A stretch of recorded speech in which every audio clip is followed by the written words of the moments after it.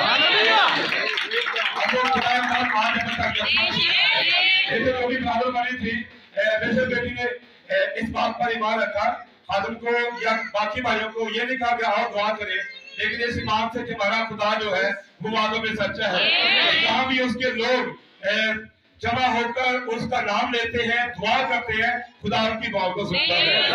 पर हम आएंगे फिर उसी तरफ जहाँ से हमने छोड़ा था। तो यूहन्ना अरब का मुकाशवा हेडलाइन है, आगे नीचे है कि यीशु मसीह का मुकाशवा जिसे खुदा की तरफ से दिया गया। तो दूसरा बाब है मुकाशवा किताब का, उसकी 7वीं आयत है। सुनो पढ़ देंगे। जिसके कान हो वो सुने के रूह कलीसियाओं से क्या फरमाता है। जो गालिब आए मैं उसे उस जिंदगी के दरख्त में से जो खुदा के फिरदौस में है फल खाने को दूंगा। आमीन। आइए से दुआ करें। खुदावंद तू कदूस है। ये खुदावंद किसी इंसान का मुकाशवा नहीं है, ये खुदावंद तेरा मुकाशवा है। खुदावंद तूने पर्दे को हटा दिया है ताकि लोग पूरी तस्वीर को देख सके। खुदावंद वो काम तेरे हजूर दुआ करते हैं खुदा कि जब हम तेरे खिलाफ आए बड़े हैं खुदावंद, तब तू आपने बातों का हमरा आशकारा कर खुदावंद, ताकि आज हम उस जिंदगी के दरख्त को देख सके खुदावंद कि वो है क्या। खुदावंद हमारी बड़ी मदद का रहनुमाई कर खुदावंद यीशु मसीह के नाम से आमीन। सभी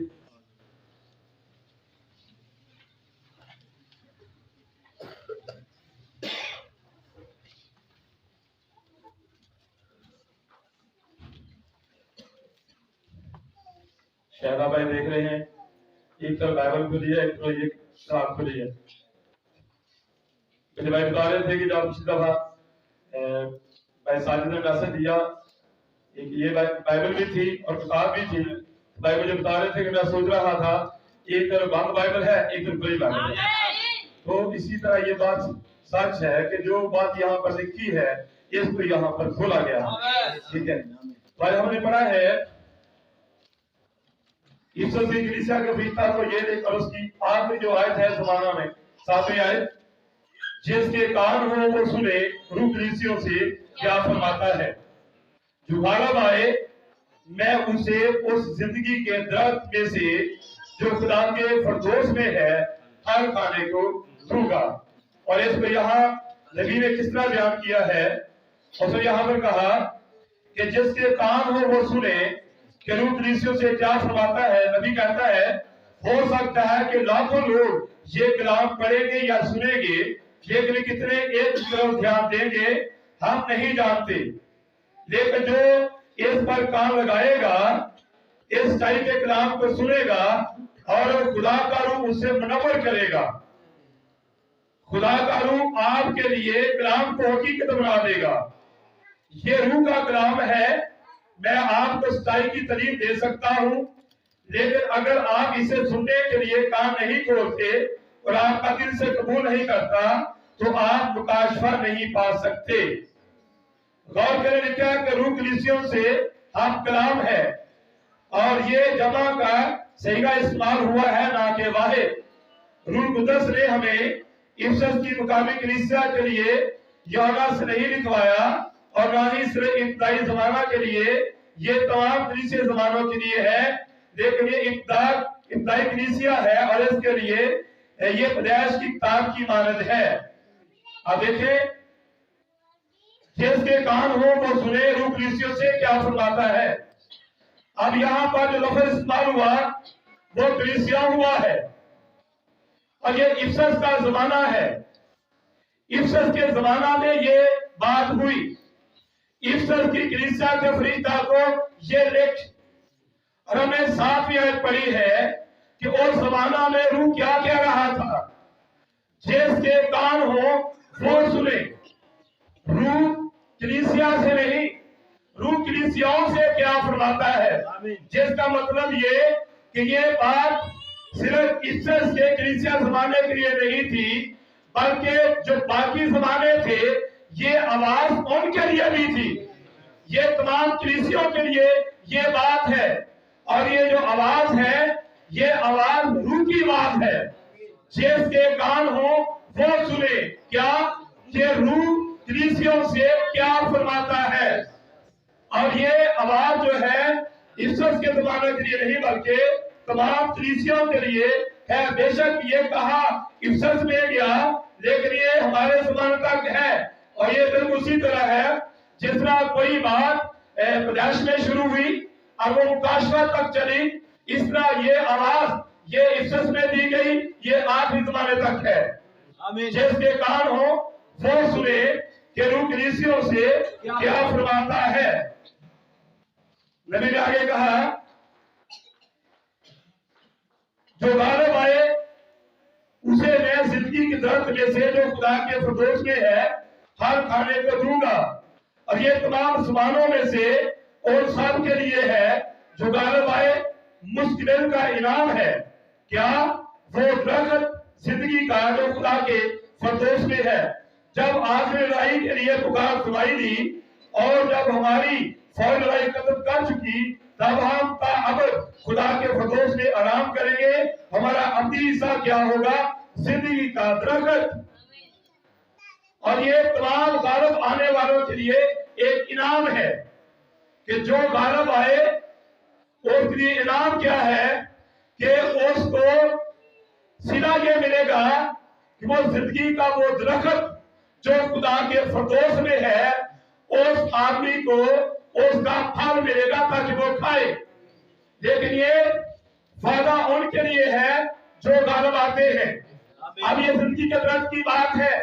मैंने बताया कि जिंदगी का दरख्त इसका जिक्र 3 मरतबा पैदाइश की किताब में और 3 मरतबा इसका जिक्र मुकाशवा की किताब में आया है। लेकिन ये तमाम मुकाम पर एक ही दरख्त है।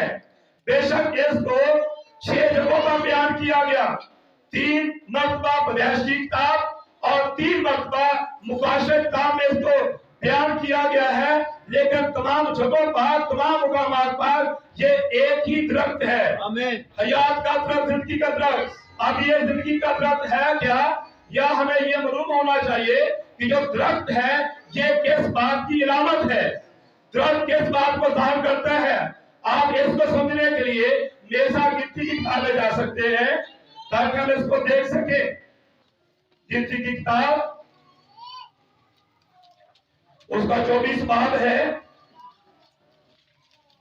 ताकि हम देखें कि ये जो दरख्त है ये किस चीज को जाहिर करता है। की 6 में है, लेकिन मैं थोड़ा ऊपर से पढ़ूंगा ताकि हम इसको जान पाए। दूसरी आयत में लिखा है, और बिलाम ने निगाह की और देखा कि बनी इस्राएल अपने अपने कबीला की तरतीब से मुकीम है, और खुदा की रूह उस पर नाज़िल हुई और उसने अपनी मिसत शुरू की और कहने लगा, बऊर का बेटा बिलाम कहता है, ये वही शख्स जिसकी आंखें बंद थी, ये कहता है, बल्कि ये उसी का कहना है जो खुदा की बातें सुनता है और सजदा में पड़ा हुआ खुली आंखों से कादर मुतलक की रोया देखता है। ऐ यकूब तेरे डेरे, ऐ इस्राएल तेरे खेमे कैसे खुशनुमा हैं, वो ऐसे फैले हुए हैं जैसे वादियां और दरिया के किनारे बाग और खुदा के लगाए हुए ऊंट के दरख्त और नदियों के किनारे देवदार के दरख्त। देखिए ये बिलाम लिखा है कि वो कादर मुतलक की रोया देख रहा है, लेकिन उसमें रोया में क्या देखा, यकूब के डेरों को और उसके खेमों को कि वो ऐसे फैले हुए जैसे वादियां और वो दरिया के किनारे बाग है। आगे उसने उनके लोगों को क्या कहा, और ये जो लोग हैं ये खुदा के लगाए हुए ऊंट के दरख्त हैं, ये नदियों के किनारे देवदार के दरख्त हैं। अब ये दरख्त ऐसे दरख्त नहीं जैसे बात सेब में सफेदे के दरख्त लगे हैं या आप खेतों में दरख्तों को देखते हैं। जब यहाँ पर दरख्तों की बात की है तो ये शख्सियतों की बात है, ये लोगों की बात है। तो यहाँ पर दरख्त लोगों को कहा जा रहा है, दरख्त शख्सों को कहा जा रहा है। क्या जब यूहन्ना इस्बागी कह रहा था कि पास तोबा के बाहर फल लो, जो दरख्त अच्छा फल नहीं लाता वो काटा और आग में डाला जाता है। और यहाँ पर जब वो दरख्तों की बात करता है तो यहाँ वो दरख्त ये दरख्त नहीं थे, वो ये दरख्तों की बात करके बंदों को ही समझाता है। यहाँ पर भी देखें, तोबा के मुताबिक फल लो, ये फल ये दरख्त मेरा नहीं, यहाँ मेरा नहीं है, ये इंसानों की बात है। ये दरख्त हर दरख्त अपनी नस्ल के मुताबिक अपनी किस्म के मुताबिक फल आते हैं। तो हमें भी तोबा के मुताबिक फल आना है। जो दरख्त अच्छा फल नहीं लाता ये आदमी है, वो काटा जाता है, आग में डाला जाता है। लोगों को कहा जा रहा है, मतलब कि दरख्त किस बात की नुमाइंदगी कर रहा है, लोगों की शख्सियतों की। हमें मालूम होना चाहिए कि ये जो दरख्त है किस बात की तशबीह है। हमने कलाम से पढ़ा कि गिनती की किताब में दरख्त लोगों को कहा गया है, इश्कास को कहा गया है। तो फिर यहाँ जिंदगी का जो दरख्त है ये कौन है? ज़बूर 1 में भी आया है कि ज़बूर 1 में भी है, जिंदगी का दरख्त लाजमी तौर पर एक शख्सियत है। जिंदगी का दरख्त कौन है? एक शख्सियत है। तो फिर यीशु मसीह के बारे में आपका क्या ख्याल है? ये भाइयां बहनें हैं, जब दरख्त एक शख्स को ज़ाहिर करता है तो यहाँ पर कहा गया कि जो गालिब आए मैं उसे जिंदगी को दरख्त में से खिलाऊंगा जो खुदा के फिरदौस में है। फिर खुदा के फिरदौस में जो जिंदगी का दरख्त है वो भी एक शख्सियत है, लेकिन वो जिंदगी का दरख्त है, वो भी एक शख्सियत है। बागे अदन में भी दो दरख्त थे, एक जिंदगी वाला यानी कि हयात का दरख्त था और एक नेकों और बद की पहचान का दरख्त था। वहां पर भी 2 दरख्त थे। लेकिन हम देखेंगे कलाम से कि ये जो खुदा के फिरदौस में दरख्त है या जो बागे अदन का दरख्त था, ये कौन सा दरख्त था? मिसाल निकाले आप, यूहन्ना की इंजील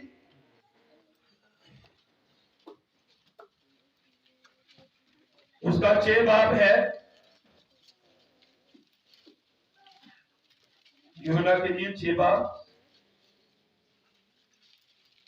जिंदगी का दरख्त हम इसको देखने के लिए जा रहे हैं।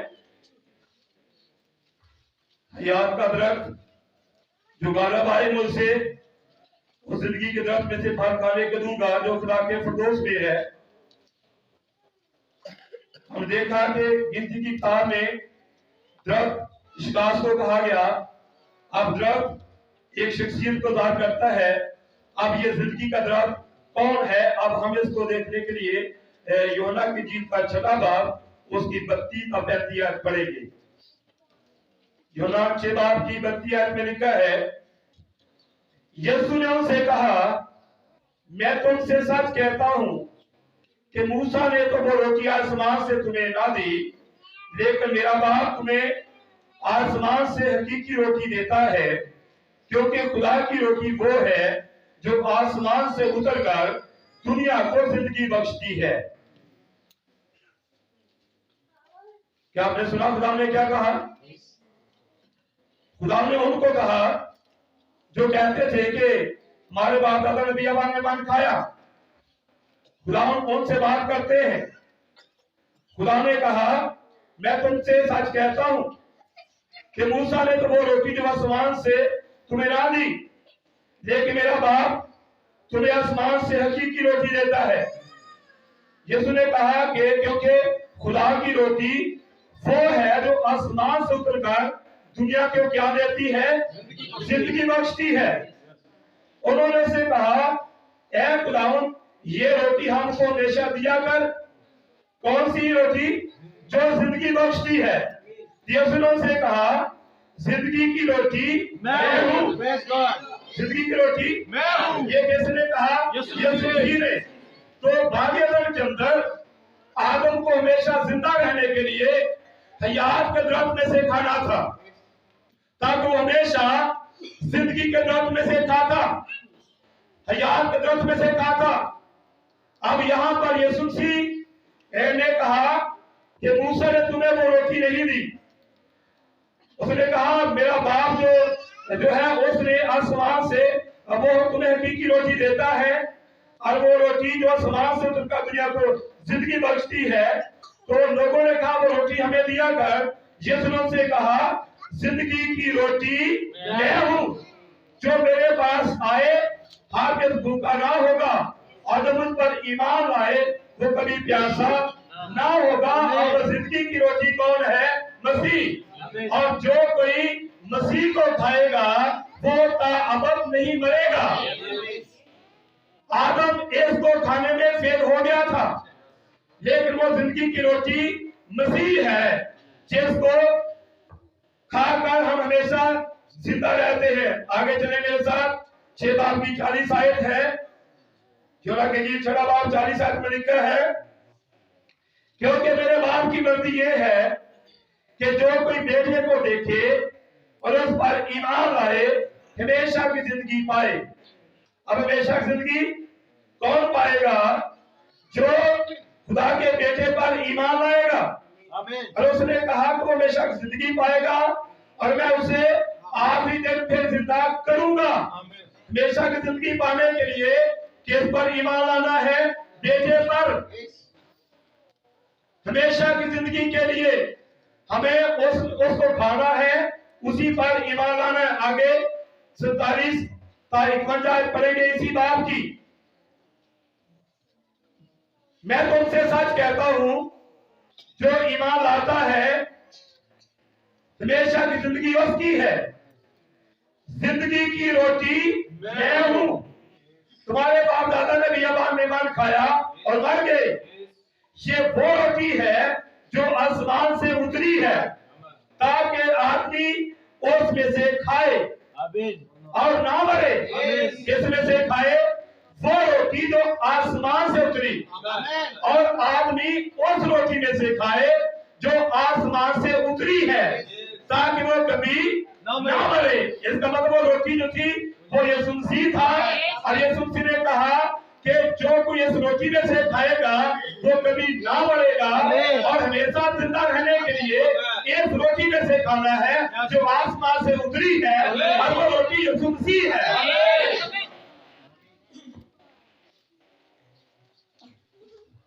अगर लिखा है, मैं हूं वो जिंदगी की रोटी जो आसमान से उतरी। अगर कोई इस रोटी में से खाए तो ताअबद जिंदा रहेगा। जो रोटी मैं जहान की जिंदगी के लिए दूंगा मेरा गोश्त है। क्या यीशु मसीह ने कहा नहीं, जो कि मेरा गोश्त खाता, मेरा खून पीता, उसमें हमेशा की जिंदगी है। अब उसका गोश्त खाना, उसका खून पीना, ये उसी को खाना है। तो जो कोई उसे खाएगा वो हमेशा जीता रहेगा। अब हमेशा जिंदा रहने के लिए किस में से खाना है? उस रोटी में से जो आसमान से उतरी, और जो आसमान से उतरी रोटी वो कौन है? मसीह। आदम को हमेशा जिंदा रहने के लिए हियात के रस में से खाना था, लेकिन वो नकाम हो गया। तो आप फिर हमेशा जिंदा रहने के लिए यीशु मसीह ने कहा मुझे खाओ। आप समझे कि जो बागे अदन के अंदर हयात का दरख्त था, तो हमने मुकाशा 2 की साथ हमने पढ़ा कि जो गारब आए नऊ से जिंदगी को दरख्त में से फल खाने के दूंगा जो खुदा के फिरदौस में है। तो खुदा के फिरदौस में जिंदगी का दरख्त है, तो वही दरख्त बागे अदन के अंदर भी वही था। और जब बागे अदन के अंदर आदम ने काम हुआ, आदम ने दूसरे दरख्त में से खाया, उसको बागे अदन से निकाल दिया गया, फिर वो खुदा से रफ़ाकत टूट गई। बाइबल में कहते हैं कि खुदा ने आदम को जिंदगी दी, उसने मौत में बदल दी, उसको रफ़ाकत दी, उसने रफ़ाकत को तोड़ दिया, उसको सेहतियाबी दी, बीमारी ने बदल दी। ये सारी चीजें जब उस पहले आदम ने को जिंदगी दी, मौत में बदला, रफ़ाकत दी, वो भी तोड़ दी। अब उसी रफ़ाकत को बहाल करने के लिए फिर खुदा बदल में आए और उसने कहा कोई मेरे बगैर बाप के पास नहीं आ सकता। अब फिर यहाँ पर कहता है कि जो कोई मुझे खाएगा वो हमेशा जीता रहेगा।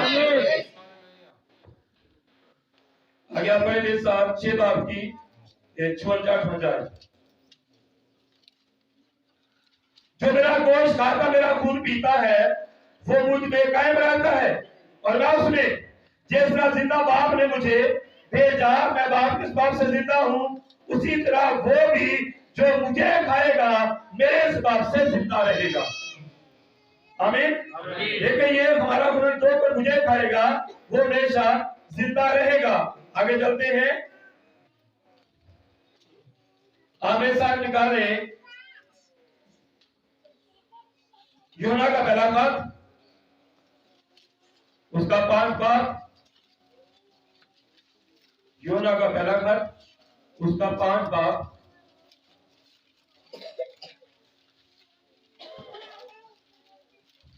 देखिए उसकी आयत नंबर हम 11 से पढ़ेंगे। क्या लिखा है? और वो गवाही ये है कि खुदा ने हमें हमेशा की जिंदगी बख्शी और ये जिंदगी उसके बेटे में है। जिसके पास बेटा है उसके पास जिंदगी है।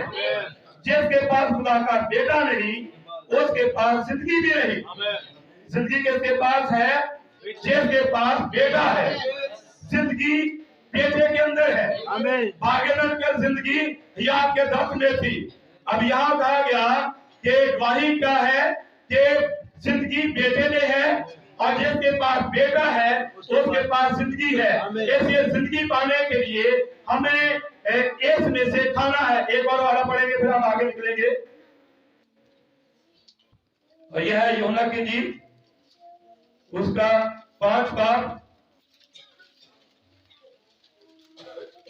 उसकी 39-40 है। 5 बाब।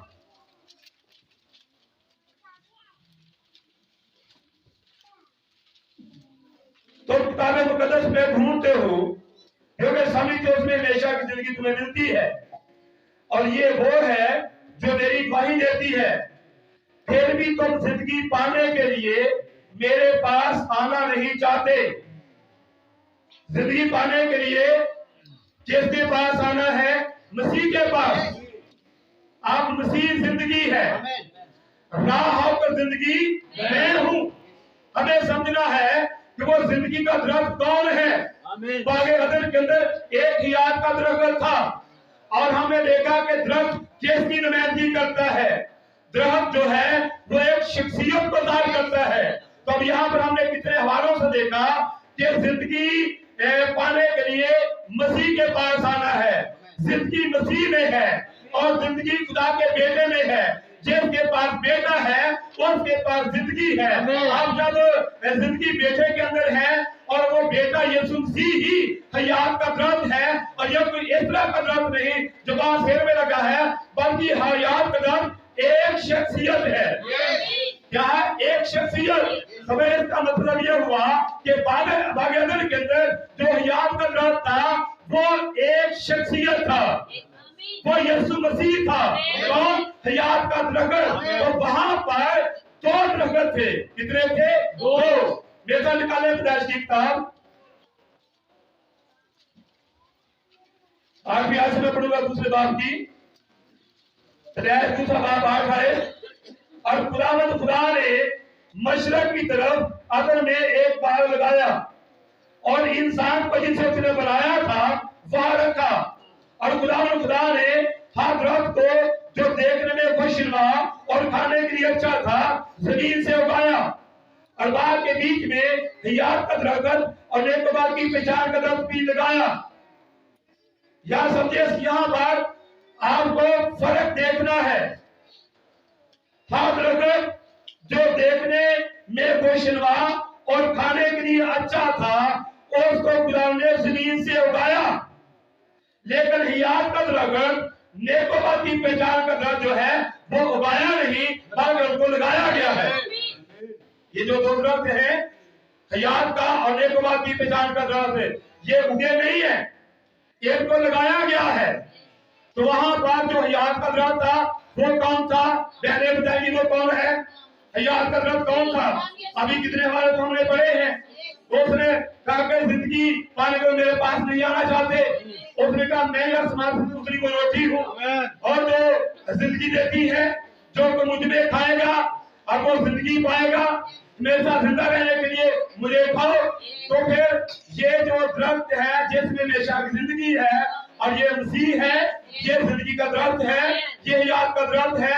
ये दरख्त एक शख्सियत है, और बाग अदन के अंदर हयात का दरख्त एक शख्सियत यीशु मसीह था। समझा लिया आपको बात? तो आप देखिए वहां दो दरख्त थे, एक मौत का था, एक जिंदगी का था। तो अगर वहां पर जिंदगी का दरख्त यीशु मसीह है, तो फिर मौत का दरख्त कौन है? वो भी एक शख्सियत है। इसके लिए आप ऐसा निकाले वाला हिजकिय्याह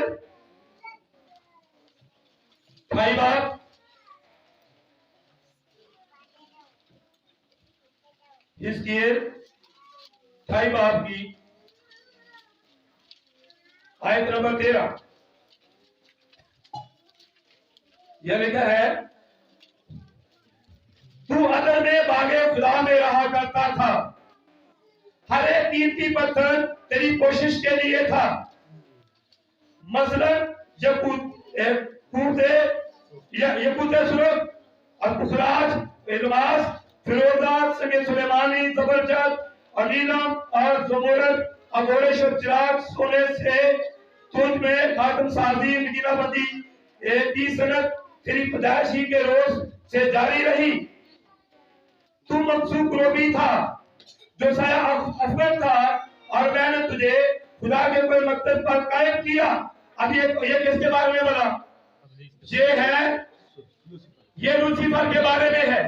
तो यहाँ 13वीं आयत में क्या लिखा है कि तू बागे खुदा में यानी अदन में रहा करता था। हयात का दरख्त भी अदन में था, तो ये भी वहां था। तो जब यीशु मसीह वहां था, ये शैतान भी वहां था। वहां जो दो दरख्त है, एक यीशु मसीह है और दूसरा शैतान है। अब ये दो दरख्त हैं, ये दरख्त कोई इस तरह के दरख्त नहीं, ये दो शख्सियतें हैं। थोड़े जिंदगी का दरख्त कौन है? यीशु मसीह।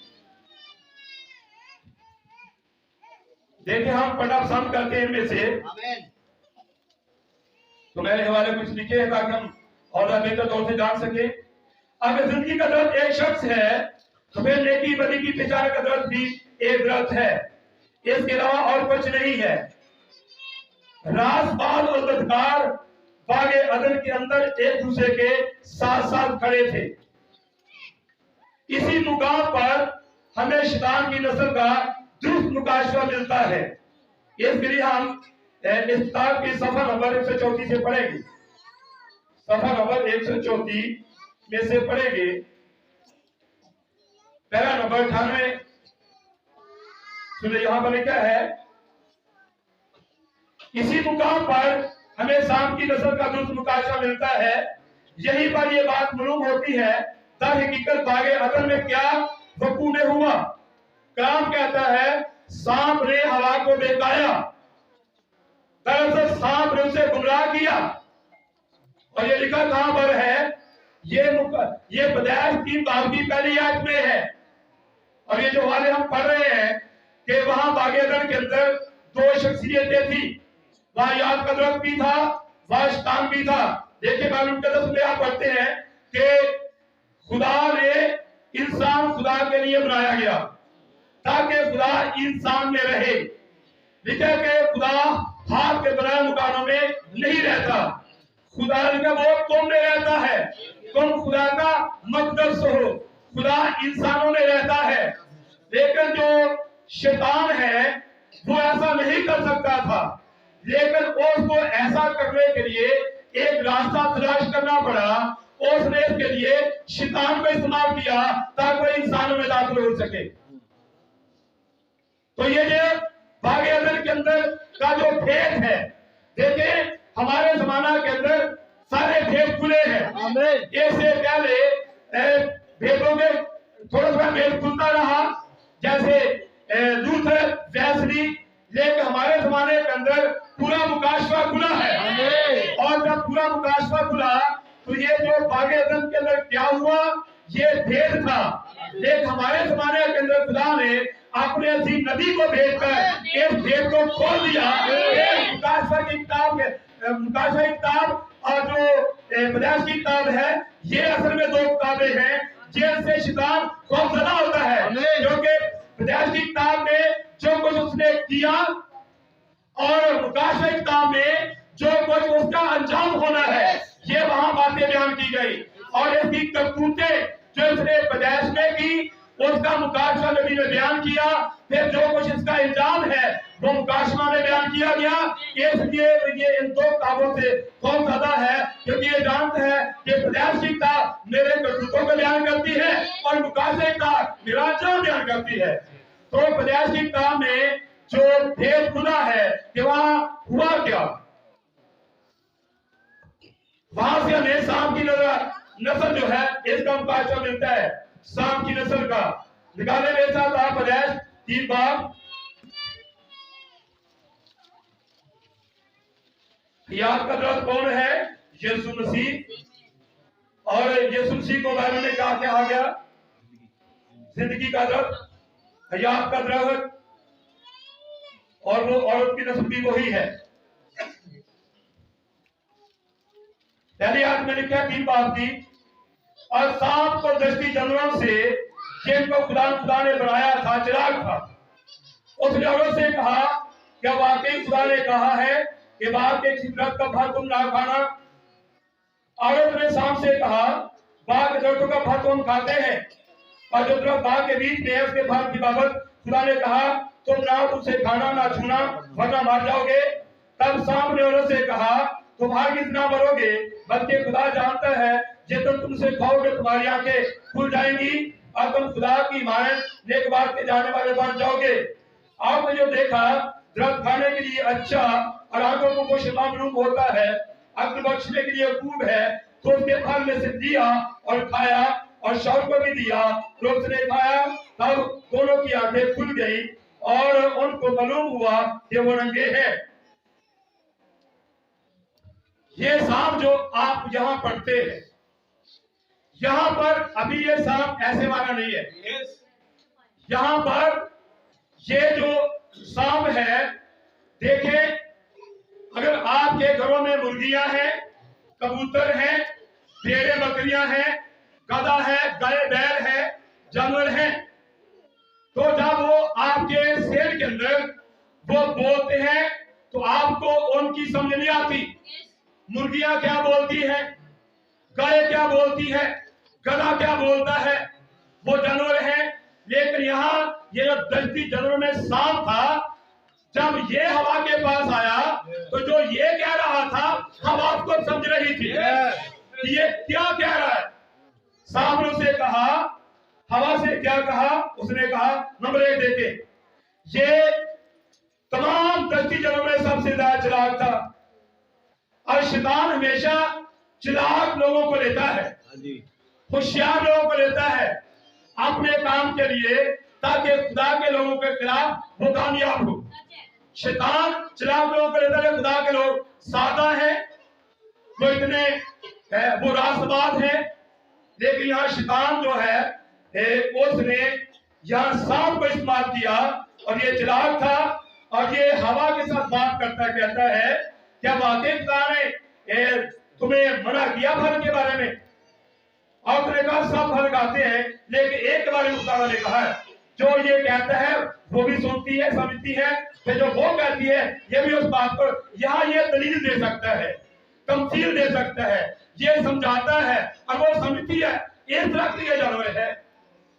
और ये एक इंसान ही था, आदम के करीब करीब ये था।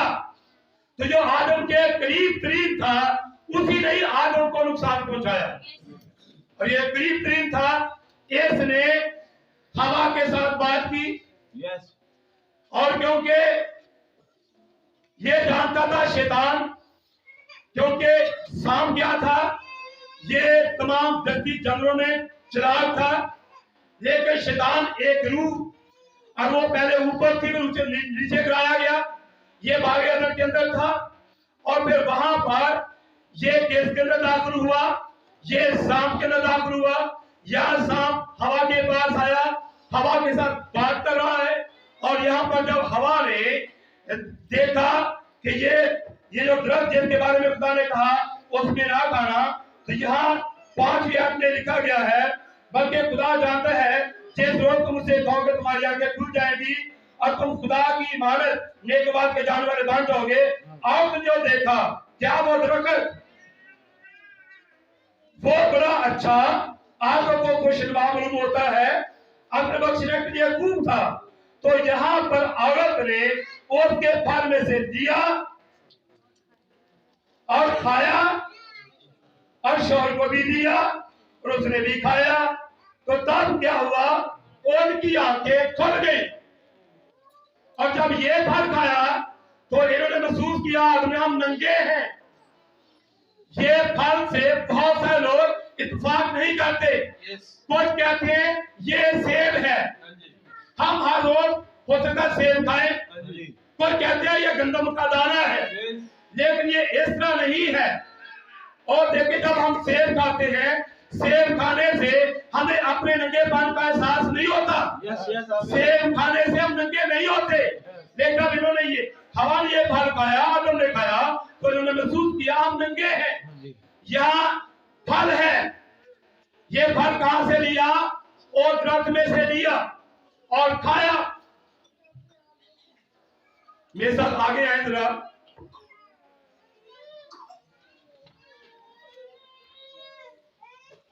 तेरहवीं आयत में, तब खुदावंद ने औरत से कहा तूने ये क्या किया?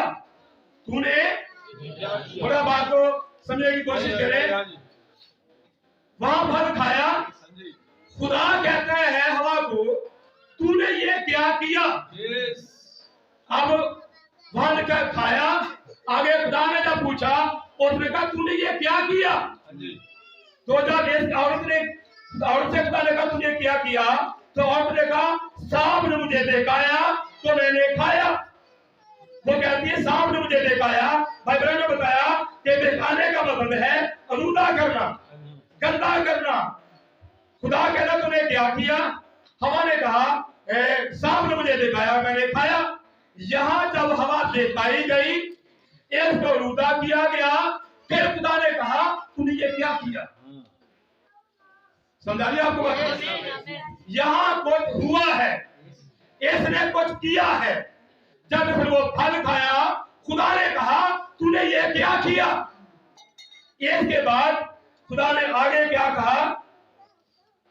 14वीं आयत में खुदा ने सांप से कहा इसलिए कि तूने ये किया। आगे सांप से भी कहा तूने ये किया। क्या किया? जो हवा से कहा था तूने ये क्या किया? फिर शाम से कहा इसलिए कि तूने ये किया। फिर यहां आगे देख, तू सब छुपायो और दस्ती जनरों में मलाऊ ठहरा। किन में? छुपायो में, दस्ती जनरों में क्या ठहरा? मलाऊ ठहरा। तू अपने पेट के बल चलेगा। जो तालिब इल्म है वो भी जानते हैं, यस यस, ठीक है, कि चलेगा ये मुस्कुराहट की बात है। तो जब उसे कहा जा रहा था तू पेट के बल चलेगा, और तब ये चल रहा नहीं था, पेट के बल चल नहीं रहा था, बल्कि ये सीधा खड़े होने वाला एक आदमी था, ऐसा जो अपन जो सीधा खड़ा होता था, इस तरह का था। कौन? ये सांप। और शैतान जानता था कि इसका तुकम वो मिलाप के लिए दुरुस्त है, वो और के साथ मिलाप कर सकता है, उसका भी उसमें धोया जा सकता है, और इसके जरिए से मैं बच्चा हासिल कर सकता हूं। इसलिए शैतान ने सांप को लिया, इसके जरिए से इसने अपना बीज हवा के अंदर बोया, और खुदा ने कहा हवा को, तूने ये क्या किया? शैतान से कहा, तूने ये क्या किया?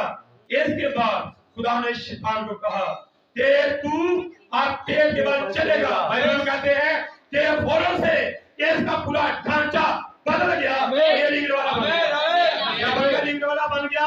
लेकिन पहले ये रींगने वाला नहीं था, और ये भेदों में एक भेद है जो मैं दोबारा में खुला है, लोग इन भेदों से नवाकफ है। ये खुदा ने शैतान के सारे कार्य करतूतों पर पर्दा उठाया है, लोग जाने शैतान ने किया क्या।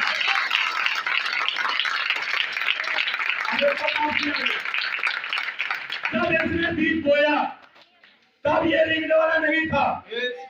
ये समझे इस बात को, जब बीज बोया तब ये रींगने वाला नहीं था, तब एक इंसान ही था ये। लेकिन जब बीज बोया गया, किस हाथ में बोया? जब एक इंसान ही था, और इसके बाद बीज बोया गया, एक बार ढांचा बदल दिया गया। लेकिन बीज बोया किस हाथ में? जब अभी रींगने वाला नहीं था। लेकिन इसके बाद हम आते हैं पैदाइश की किताब, उसका चौथा बाब लिखा, आदम अपनी हवा के पास गया और वो हामला हुई और उसके कैन पैदा हुआ। तब उसने कहा, मुझे खुदावंद से एक मर्द मिला। फिर कैन का भाई हाबिल पैदा हुआ। हाबिल भेड़ बकरियों का चरवाहा और कैन कुसान था। अब आगे आएंगे इसी बाब की 25 आयत में। और आदम फिर अपनी बीवी के पास गया, उसके एक और बेटा हुआ और उसका नाम सेत रखा।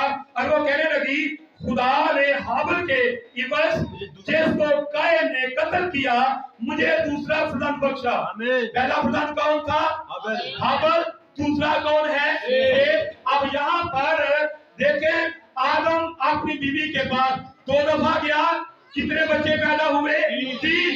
इन 3 में एक आदम का नहीं था। आदम का नहीं था। आदम के 2 थे। पहला कौन था? दूसरा कौन था? यह हवा क्या कहती है कि खुदा ने मुझे हाबिल के बाद ये दूसरा फर्जंद दिया। अब पहला हाबिल था, आदम का बेटा, दूसरा सेत उसका बेटा, लेकिन जो तीसरा था वो आदम का बेटा नहीं था। ये भेद है जो हमारे ज़माना में खुदा ने खोले। आप देखें, आप नस्लनामों को पढ़ लें, सांप की एक नस्ल है, लेकिन एक बार पढ़ के आगे जाना चाहता हूं। ये 3 बाब की 15 में लिखा है, यह खुदा कहता है, ये 14 में खुदा ने कहा शाम से कि पेट के बाद चलेगा, अपनी उम्र पर खाई चाटेगा। 15 में, और मैं तेरे और औरत के दरमियान और तेरी नस्ल और औरत की नस्ल के दरमियान क्या करूंगा? अदावत डालूंगा। अब यहाँ पर औरत की नस्ल तो बाइबल के तालिब इल्म जानते हैं कि औरत की नस्ल कौन है? खुदा यीशु मसीह। ये इसकी मुनादी भी करते हैं, भाई ये औरत की नस्ल की मुनादी करते हैं। देखिए फिर शाम की नस्ल कौन है? या 2 नस्लें हैं। खुदा ने कहा शाम को, मैं तेरे और औरत के दरमियान तेरी नस्ल और औरत की नस्ल के दरमियान अदावत डालूंगा। अब ये दो नस्लें हैं, औरत की नस्ल है तो सांप की नस्ल भी है, औरत की नस्ल यीशु मसीह है तो फिर सांप की भी नस्ल है। तो ये सांप किसकी नस्ल था? ये सांप कौन है? मेरे साथ बाद में आप इधर आएंगे, मेरे साथ आप निकाले।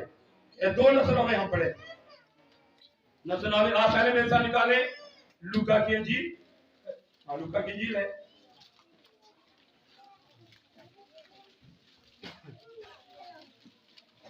उसका 3रा बाब है।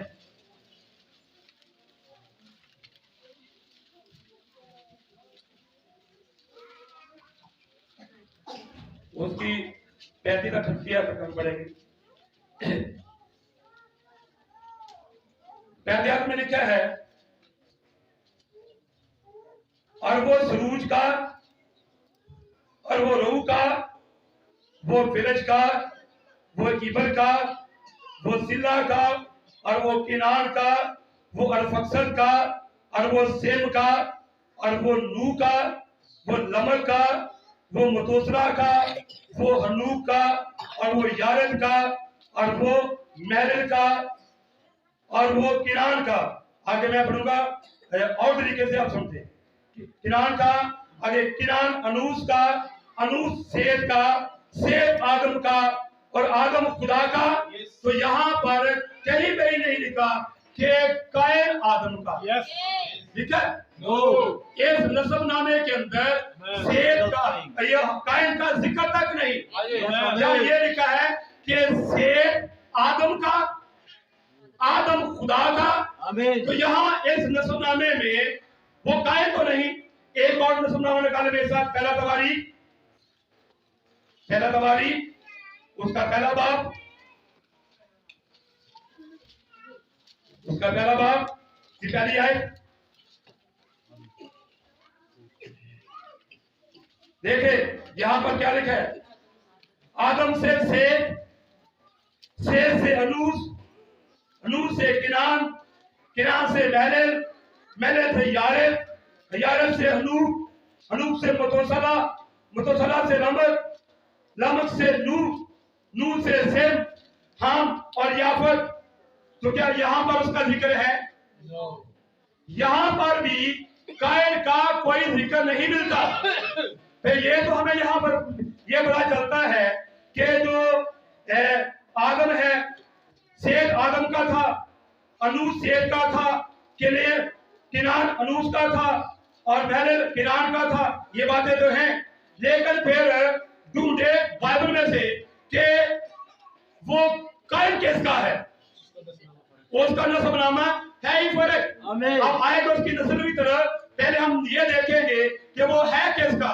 ये तो हमने कलाम से पढ़ा कि आदम खुदा से था, सेत आदम से था, लेकिन कायन कैसे था? ये पहला यूना का खत, पहला यूना का खत, उसका 3रा बाब, उसकी 12वीं आयत। पहला यूना का खत है, उसका 3रा बाब, और उसकी आयत नंबर 12 में क्या लिखा है? यह लिखा है, कायन की माले ना बने जो वो शरीर से था। कैसे था? शरीर से था। तो क्या देखे, रूह कुदस ने ये बाइबल लिखवाई है। वो रूह कुदस जब उसने लूका की इंजील लिखाई, वहां उसने कहा आदम खुदा से। तो यहाँ पर कायन के बारे में लिखा है कायन शरीर से। अगर जो लोग कहते हैं कि ये जो कायन है ये आदम का बेटा है, तो फिर रूह कुदस एक जगह पर आदम को खुदा का और दूसरी जगह शरीर का नहीं कह सकता। कह सकते हैं? कभी भी रूह कुदस एक जगह पर आदम को खुदा का और दूसरी जगह पर शरीर नहीं कह सकता। वो रूह को वो जानता उसने, इसलिए यहाँ पर उसने बिल्कुल फर्क को साबित किया है कि आदम खुदा से था, सेत आदम से था, कायन जो है ये आदम से नहीं था। कायन कहां से था? या रूह कुदस जब यूहन्ना के अंदर आया तो यूहन्ना ने के अंदर होकर रूह कुदस ने कहा कायन की मानन ना बने जो शरीर से था। क्या आपको बात की समझ आई? अब ये रूह कुदस जो है उसने यहाँ पर कायन को शरीर का बेटा कहा, शरीर का। तो ये जो साम की नस्ल है, कायन जो है, ये किसका बेटा? ये शरीर का, ये साम का बेटा है। तो जो बात मैं पहले कहने लगा था, आप सुने, जब साम ने बीज बोया, हवा हमला हुई, और ये जो मेडिकल विभाग है ये भरा पड़ा है, बाइबल में भी मिसालें दी, ठीक है। ये तो हाँ, एक औरत थी, उसने मुकदमा दर्ज किया अदालत में, बाइबल ने उसको बयान किया, और उस के बच्चे थे, उसके अपने शोर से भी बच्चे थे, और कोई और आदमी था और उससे भी बच्चे थे, और यहाँ तक के बच्चों की पैदाइश में भी 2-2 हफ्ते का वक्फा पड़ा था। ऐसे भी रिकॉर्ड है।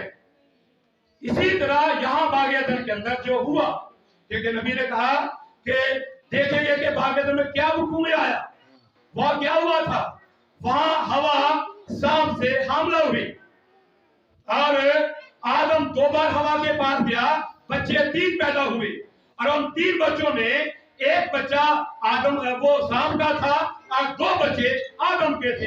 जो कायन है वो शरीर साम से था, और जो सेत और हाबल थे वो आदम के बच्चे, आदम खुदा से।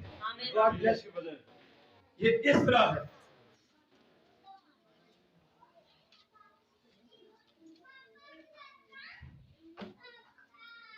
आप देखें, एक और बात आप उम्मीद है आपको बरकत देगा। देखिए, जो पैदाइश 4 बाब है,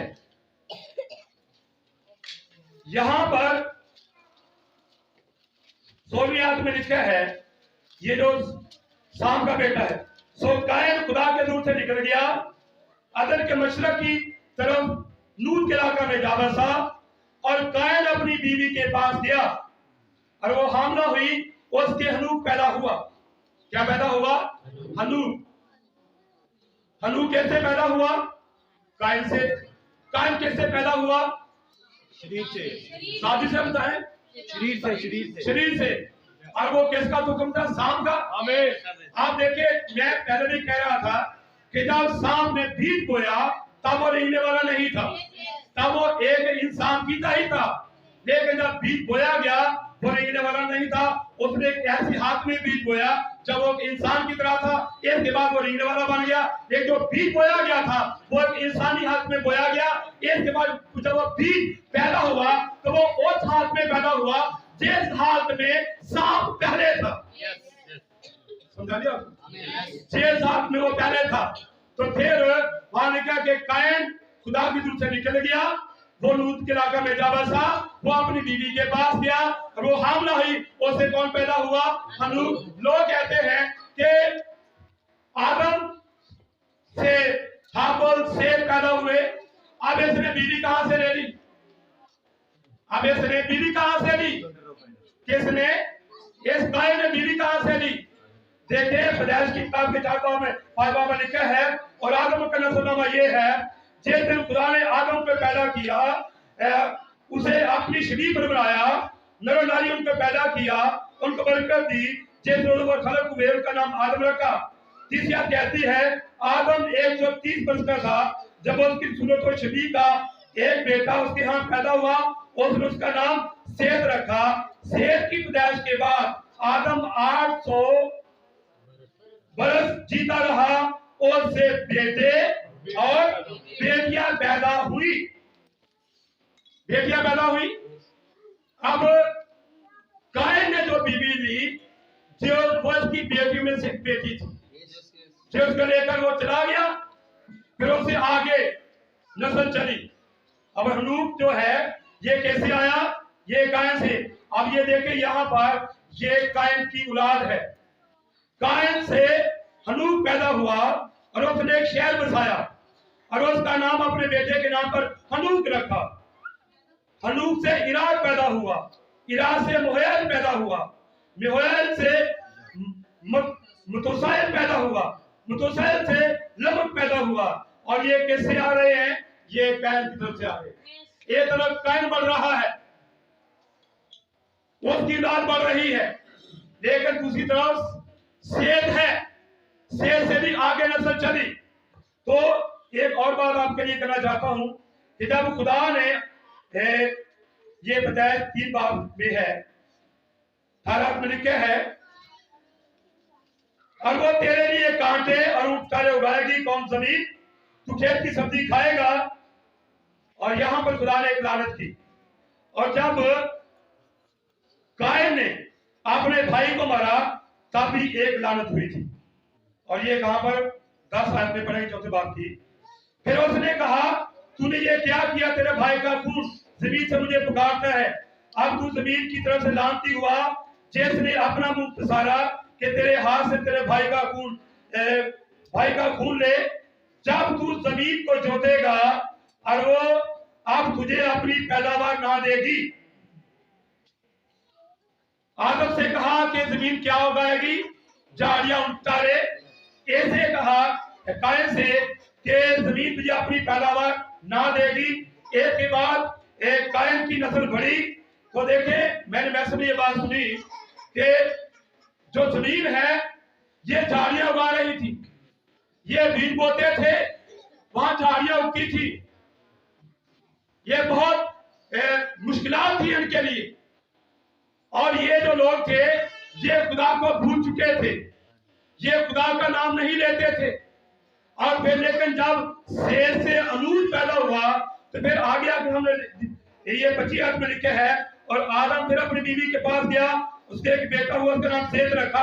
और वो कहने लगी, खुदा ने हाबिल के एवज जिसे कायन ने कत्ल किया मुझे दूसरा सदाम दिया।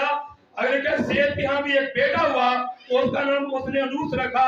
उस वक्त से लोग यहोवा का नाम लेकर दुआ करने लगे। इस वक्त से जब अनूस पैदा हुआ, उस वक्त से लोग यहोवा का नाम लेकर दुआ करने लगे। ये से पहले लोग यहोवा को भूल चुके थे, वो उसका नाम नहीं लेते थे। इसलिए जमीन क्या करी, वो झाड़ियां उगा रही थी, जमीन अपना फल नहीं दे रही थी।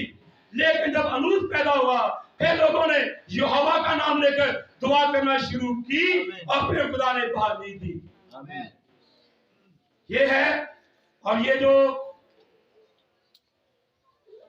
लमक है, हम कहते कि एक दफा जब कायन ने कहा था खुदावंद को कि ये सजा मेरी बर्दाश्त से बाहर है, कहा था ना, तो वहां कायन ने क्या कहा था, कायन को फिर खुदा ने क्या कहा,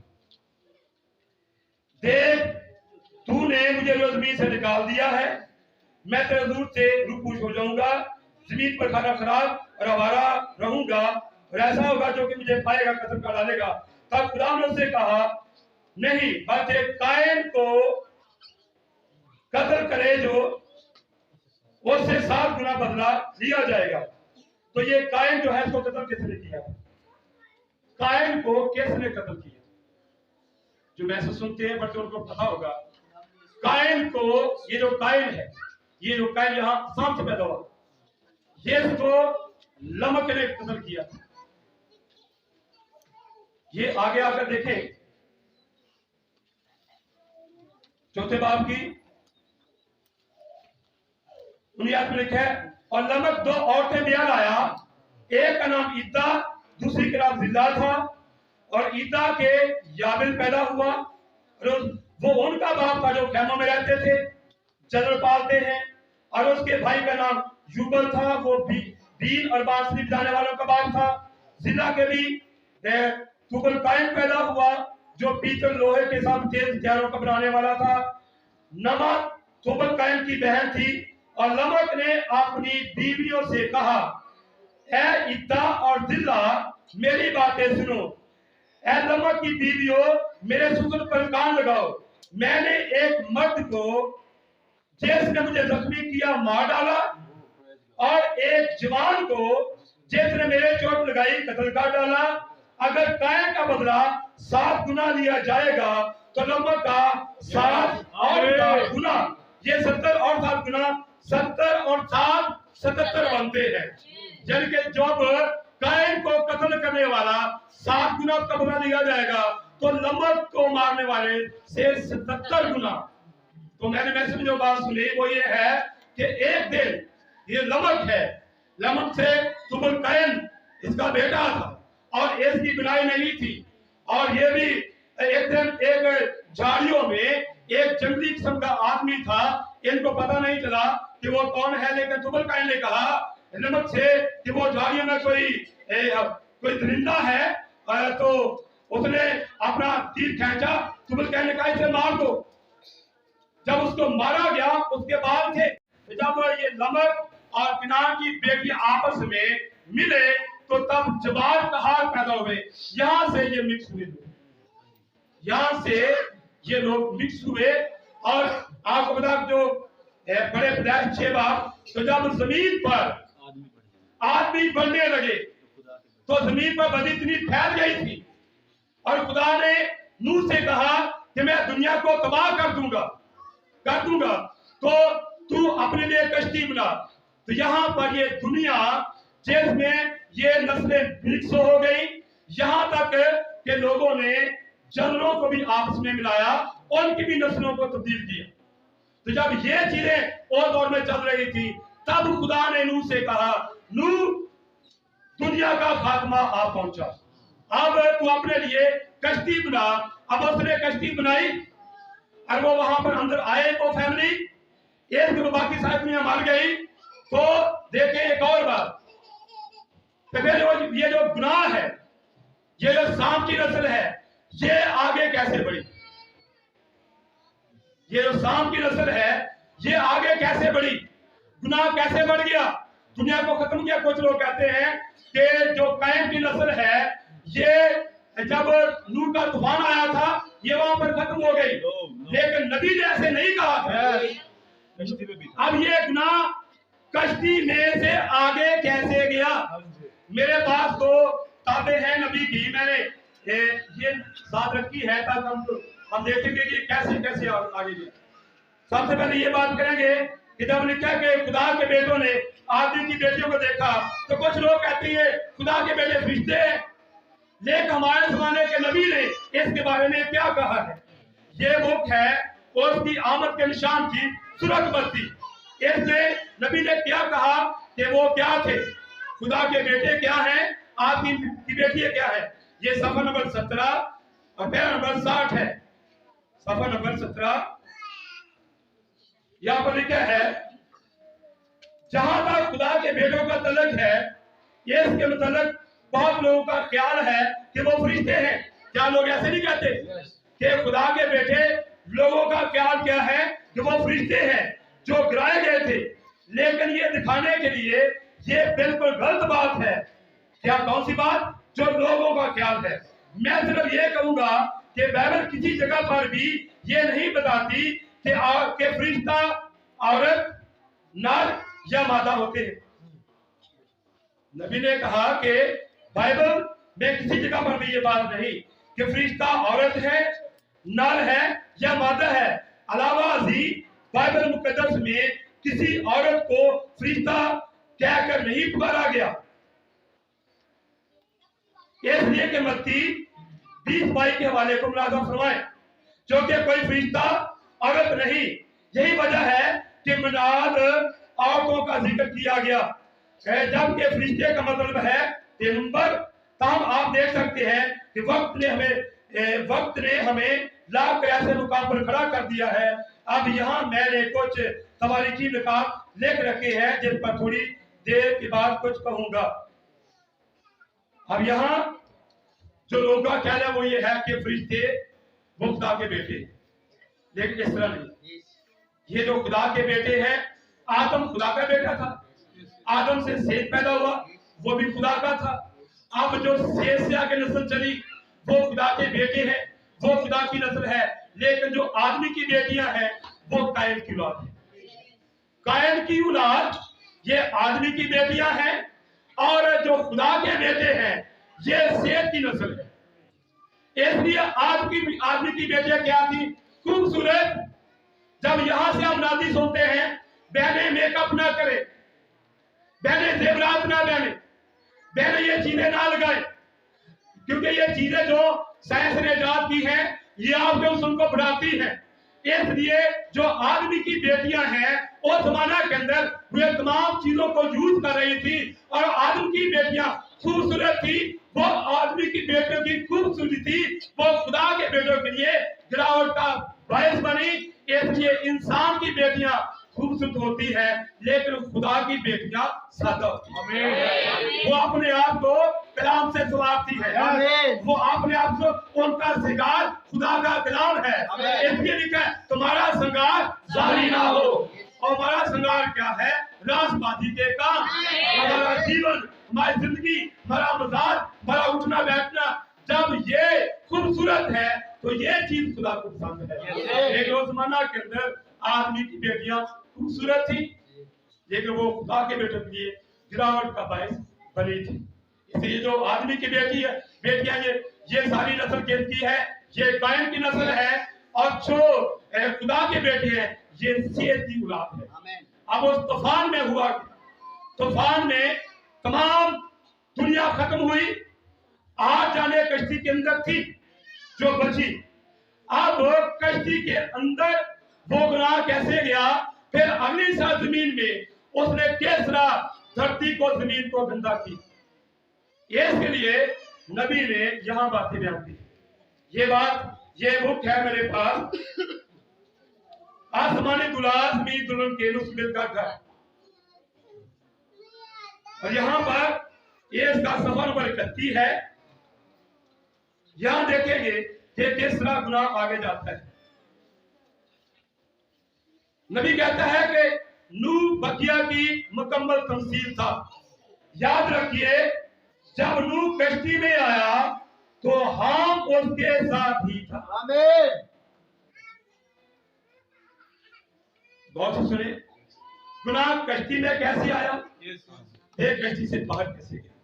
यहां नबी हाम को कोट कर रहा है, हाम का जिक्र कर कि जब नूह कश्ती से बाहर आया हाम उसके साथ ही था। गुनाह अभी तक वहां मौजूद था। गुनाह यानी बेइज्जती कश्ती के अंदर मौजूद रही और अदालत तक पहुंची। लेकिन नूह कश्ती से ऊपर उठाया गया और खुदा की दुनिया में चला गया। लेकिन नूह उस दौर में से गुजरा और बाहर आया तो गुनाह वहां मौजूद था, गुनाह वहां मौजूद था। अब गुनाह कश्ती के अंदर, फिर उससे बाहर आया तो नबी किसका जिक्र करता है? वो हाम का जिक्र करता है, क्योंकि हाम जो है वो कश्ती के अंदर था।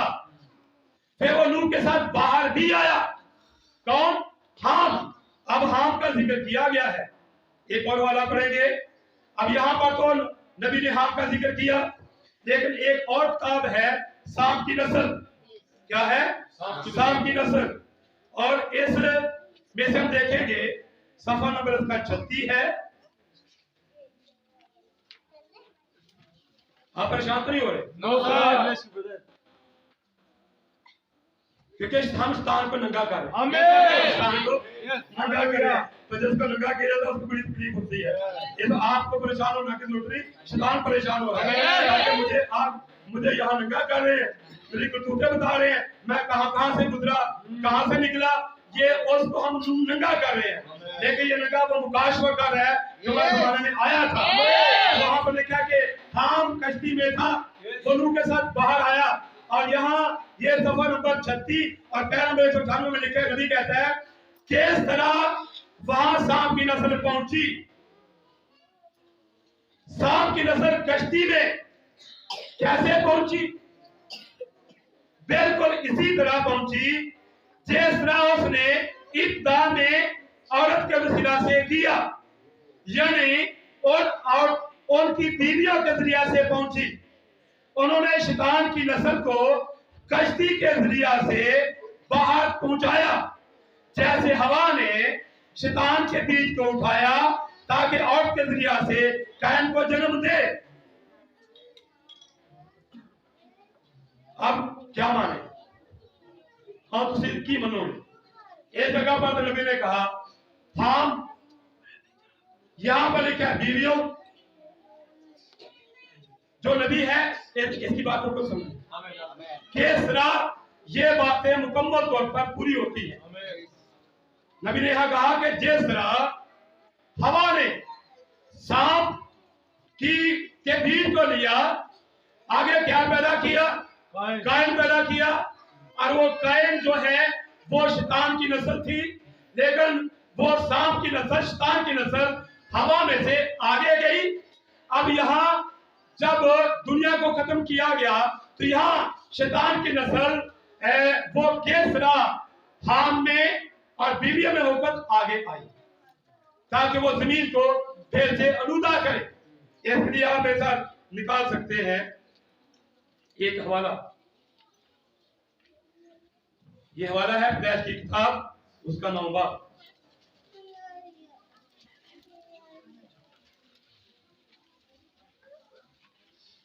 प्रेस की किताब 9 बाब।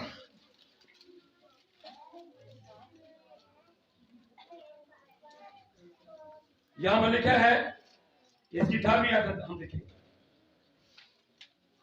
नूह के बेटे जो कश्ती से निकले सेम, हाम और याफत थे, और हाम कनान का बाप था।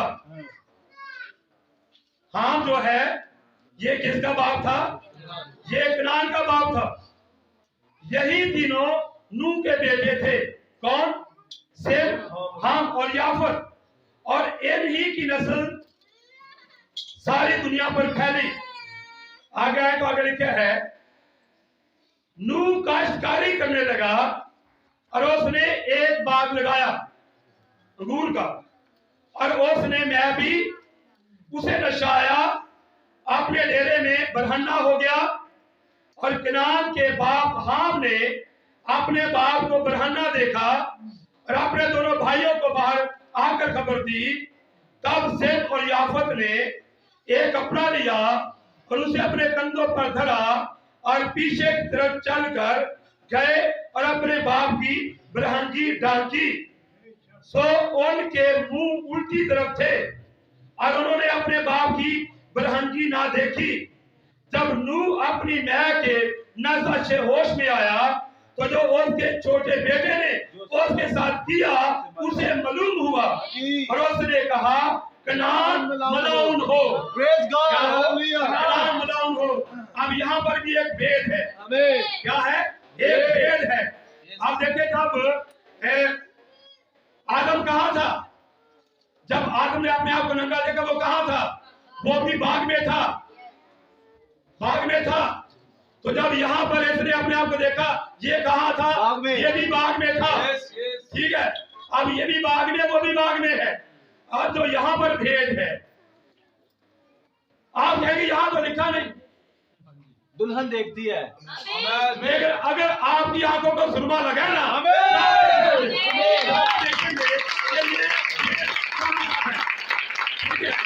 यहाँ पर एक बात जो है, अब यहाँ पर जब नूह ने बाग लगाया, उसने मैं भी वो डेरे में बरहन्ना था। तो लिखा है कि यहाँ पर कि हाम जो है, हाम का बेटा कौन था? किनान। तो यहाँ लिखा है, और किनान के बाप हाम ने बाप को बरहन्ना देखा। जब बरहन्ना देखा तो आगे आकर क्या लिखे है 24 आयत में, जब नूह अपनी मां के नशा से होश में आया तो जो उसके छोटे बेटे ने उसके साथ किया था उसे मालूम हुआ। भाई आदमी आपने क्या देख पढ़ा? हाम ने बाप को बरहन्ना देखा। 24 आयत में लिखा कि जब नूह को होश आई तो उसने जो उसके बेटे ने उसके साथ किया था उसे मालूम हुआ। क्या हुआ? मालूम हुआ। यहाँ पर जब उसने उसके साथ जो किया, इसके बाद उसने अपने भाइयों को बताया, तो भाई अपने बाप का जो बदन को नंगा इसने देखा था, उन भाइयों ने उसका बाप का नंगापन नहीं देखा। बाप का बदन जो नंगा था वो नहीं देखा, बल्कि उल्टे पहुंच गए और उसको ढांपा। लेकिन इसने जो हाम था, इसने अपने बाप का बदन वो नंगा देखा फिर आगे आगे लिखा है कि जब नूह होश में आया तो उसको पता चला कि हमने क्या किया है। होश में, अब देखें, अब नूह तो बेहोश था, मदहोश था। अब जो कुछ उसने किया करके आ गया। अब ऐसे तो पता ही नहीं था कि वो आया कब, उसने किया क्या। लेकिन जब होश में आया कौन, नूह, अब उसका होश में आना क्या है, ये उसकी अंबियाना आंख है। वो नबी था, ये उसकी अंबियाना आंख है। जब वो होश में आया तो उसके नबूवत की रूह से पता चला कि हम आया था और उसने मेरे बदन के साथ क्या किया है। अब बोले कि एक दिन यीशु मसीह ज़ाहिर हुए थे पलूस पर, सौन पर। जब वो ज़ाहिर हुए तो यीशु ने कहा, पलूस ने कहा कि या खुदावन तू कौन है।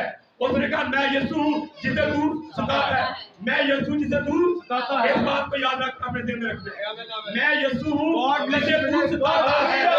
अब यहाँ पर भी जो भेद है कि यहाँ पर हमने अपने बाप के बदन को नंगा देखा, उसको नंगा देखा तो देखें उसने कुछ किया है। अब देखें हम भी मरद था, वो भी मरद था, और ये एक कैसे थे। लेकिन जो भेद है उसमें देखेंगे कि नूह का बदन जिसको नंगा देखा वो है क्या। आप ऐसा निकालें, आप एक बार 18 बाब, एक बार 18 बाब निकालें। जो परेशानी स्थान को हो रही है ना वो बहुत, एक बार 18 बाब।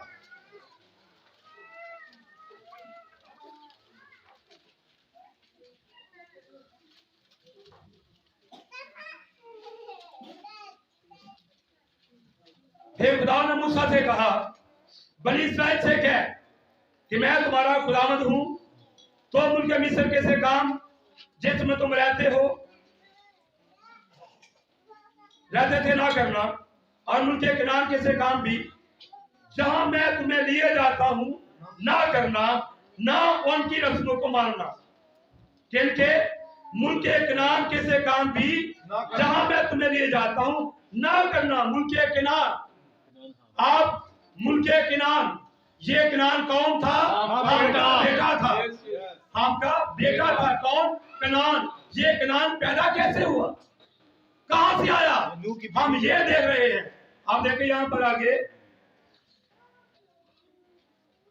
ना करना, ना उनकी रस्मों पर चलना, तो मेरे हुक्मों पर अमल करना, मेरे आईन को मानकर उन पर चलना। मैं खुदावंद तुम्हारा खुदा हूं। सब तुम मेरे लिए तो मेरे आईन और अहकाम मानना, जिन पर अगर कोई अमल करे तो वो उन्हीं की बदौलत जीता रहेगा। मैं खुदावंद हूं।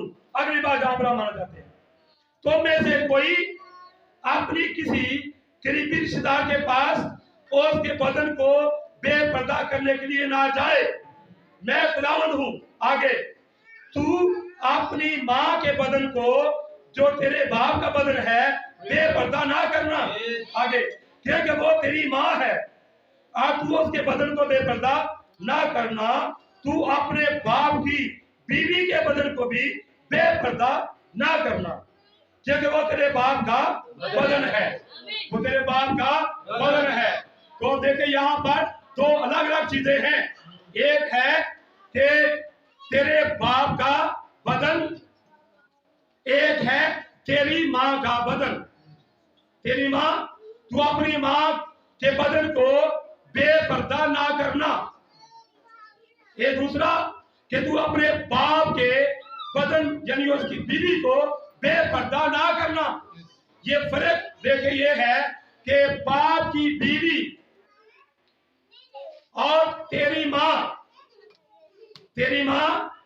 जो आपकी सगी माँ है, जैसे आप पैदा हुए उसको भी बेपर्दा नहीं करना। दूसरा, तूने अपने बाप की बीवी को भी बेपर्दा नहीं करना, या बाप की बीवी और तेरी माँ दो अलग होते हैं। एक औरत है यानी कि वो तेरी माँ, जैसे तू पैदा हुआ उसे भी बेपर्दा नहीं करना। जो तेरे बाप की बीवी, जिन्होंने तेरी माँ कहना, इसे भी ना करना। तो वहां पर जो जब नूह वो मैं के नशे में था, तो वहां वो मदहोश था। तो जब हाम ने नूह के बदन को बेपर्दा देखा, तो वो उसकी बीवी थी। वो क्या थी? बीवी थी। वो नूह की बीवी थी। और नबी ने कहा कि वो शाम का दिन कैसे आया? आंखों के वसीला से, आंखों के जरिया से, हाम के जरिया से। क्योंकि हाम के अंदर अब जैसा बाग अदन के अंदर शैतान ने शाम को इस्तेमाल किया, इसका यहाँ पर भी जो शैतान है वो हाम को इस्तेमाल कर रहा है। और हाम कश्ती में था, ठीक है। इसके बाद जब यहाँ पर अंगूरों का बाग लगाया, उसने न्याय भी और उसने वो मदहोश हुआ। यहाँ अकेला नूह ही नहीं था, बल्कि उसकी बीवी भी थी। जब वहां पर तंबू में थे, तो इसने एक तरफ से बीच में से झूठी में से देख लिया, और वहां पर इसने जाकर बीज बोया। कहां पर? नूह की बीवी में। ये भेद है। अगर हम सही तौर से बयान न करें, हम भी मुजरम होंगे। आपको सही पता होना चाहिए। आप भाई की कह रहे थे, ये बेशक जैसी बातें हैं, ये मुकाशरा है शैतान की एक एक करतूत को आप जाने कि उसने कहा क्या किया, कहा क्या किया था। वहां बजेसरा देखे इससे पहले कि यहाँ पर ये कहा गया है पैदाइश की किताब में, मैं वापस आऊंगा, क्या आपको समझानी बात थी? लेकिन नौबा में क्या कहा? और खुदा ने नूह और उसके बेटों को बरकत दी और उनको कहा कि बार बार हो, बढ़ो, जमीन को ममूर मकूम करो। ये कहा ना, यहाँ नूह को भी कहा, उसके बेटों को भी कहा, ठीक है। अब यहाँ पर जब बीज बोया गया, किसमें? नूह की बीवी में। तो ये भी पता होना चाहिए कि ये जो बीवी है ये इसकी दूसरी बीवी थी। इसकी वो बीवी नूह की जिसमें सिर्फ हाम और याफत पैदा हुए, वो कहीं मर गई थी। इसके बाद ये जो थी, ये कौन थी? इसका नाम नमा था। ये तुबल कायम की बहन थी जो नूह की बीवी बनी। लेकिन इससे पहले कि ये बीवी बने, ये नमा जो थी, ये इसकी बीवी की नुकरानी थी, लौड़ी थी, काम करने वाली थी। तकरीबन यहाँ तक ये किसकी, यानी कि जो नूह की बीवी थी, ये उसकी नुकरानी थी।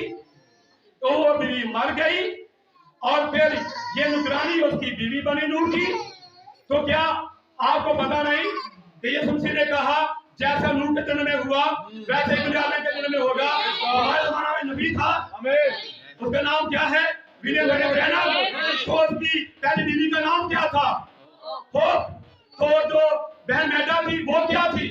वो एक के घर में काम करने वाली थी। और जब होप मर गई तो वो लोग काम करने वाली थी।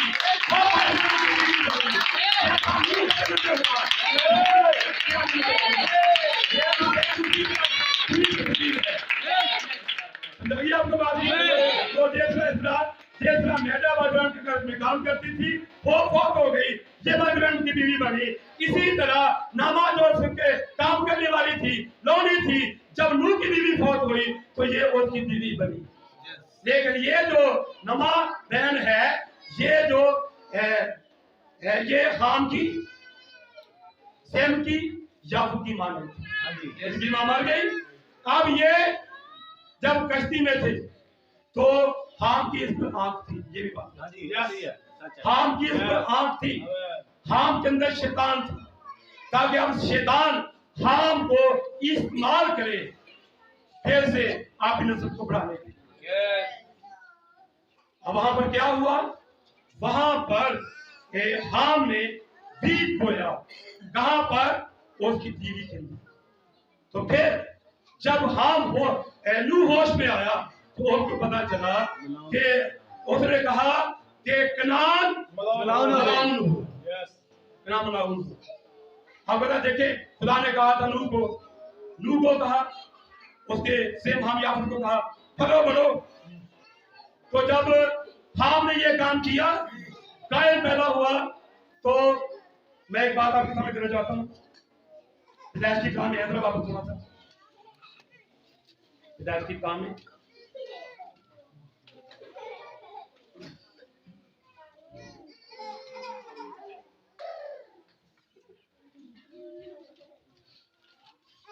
ये मिल गया पांच।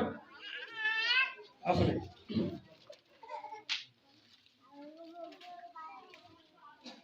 बतिया 5 बाप में लिखा है, नू 500 वर्ष का था जब उसे सेम हाम और याफत पैदा हुई।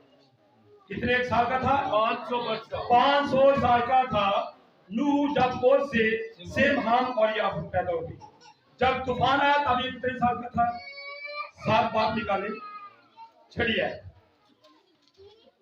और नू 600 वर्ष का था जब पानी का तूफान जमीन पर आया। जब वो बच्चे पैदा हुए, सीमा में याफत कितने साल का था? 500 साल का।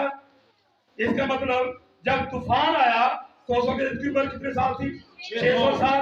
आप आगे आए,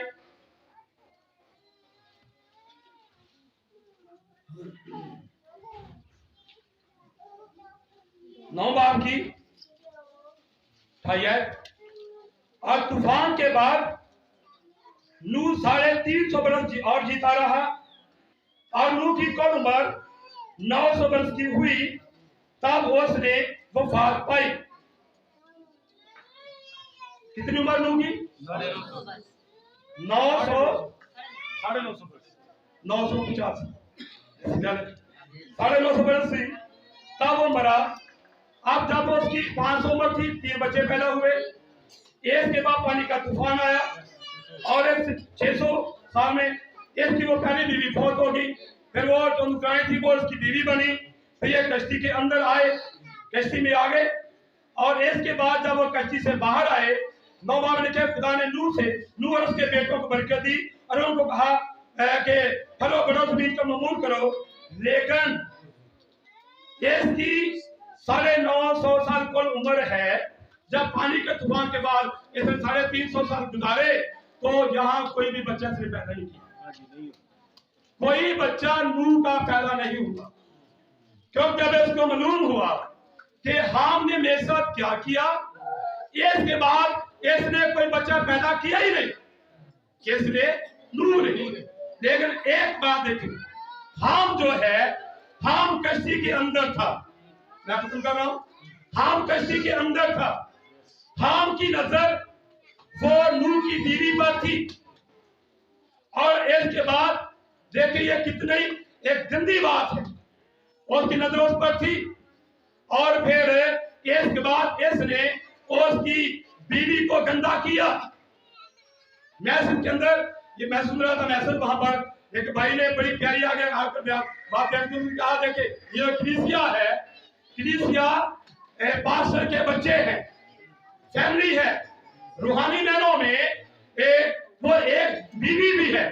एक वहां ये बयान किया, अगर कोई शख्स कलीसिया में से ही बैठकर और पास्टर की बीवी के ज़हन खराब करे, आपका ज़हन भी एक कोठे है। अगर आपके ज़हनों में कोई शख्स आपके को गलत बीज बोए, गलत बात उड़ेले, आपको बर्दाश्त करे, तो वो बिल्कुल हाम ही का काम है। किसका काम है? हाम का काम है। तो ये हाम जो था, ये कश्ती के अंदर था, ठीक है। तो फिर शैतान ने इस कड़ी को इस्तेमाल किया, फिर इसके जरिया से इसने लूकस बीवी को उल्टा किया। उससे कौन पैदा हुआ? कायन पैदा हुआ। तो कायन क्या देख, ये उनके ज्ञान जो है ये उसी का है, ठीक है। इसलिए कायन पर लानत की गई है। बस मैं खत्म कर रहा हूं। 9 बाप है, वहां पर हम आएंगे। जिससे मालूम हुआ तो उसने कहा किरान मलाउन हो, ये 25 आयत है 9 बाप की। किरान मलाउन हो, वो अपने भाइयों का गुलामों का गुलाम हो। कौन? किरान अपने भाइयों के गुलामों का गुलाम हो। फिर कहा खुदावन सेम का गुलाम हो, कनान सेम का गुलाम हो। खुदा याफत को फिराए, केवल सेम के डेरों में बसे, कनान उसका गुलाम हो। कौन? कनान। अब ये जो कनान है ना, देखिए कनान से क्या पैदा हुआ? जबाल पैदा, क्योंकि जो नमा थी ना, ये कायन के नस्ल से आ रही है। ये तुबल कायन की बहन थी, ये उस नस्ल से आ रही थी। अब दूसरी तरफ ये जो हाम था, ये नूह का बेटा था। जब ये मिले फिर जबाल पैदा। ये कहा थे, ये मुल्के ग्राम में ऐसे जब मूसा ने भेजा वहां 12 आदमी को, तो 10 आकर वहां रोए। वो कहने लगे, हम वहां उस मुल्क को हासिल नहीं कर सकते, वहां के लोग इतने कादावर हैं, हम उनके सामने टिड्डे लगते हैं। तो ये कादावर नस्ल कैसे पैदा हुई? नमा और हाम के मिलाप से। ये कायन जो है साम की नस्ल है। इस तरह से कश्ती के अंदर, फिर कश्ती से आगे ये चली। समझा रही इस बात की आपको? इसलिए ये शैतान का वो नंगापन है जिसको मुकाश में नंगा किया है। तो ये जो गुनाह कैसे कश्ती में या फिर कैसे आगे आया, ये सारी बातें इस तरह मैसेज आ करता है। ठीक है, हमें बात बरकत दे।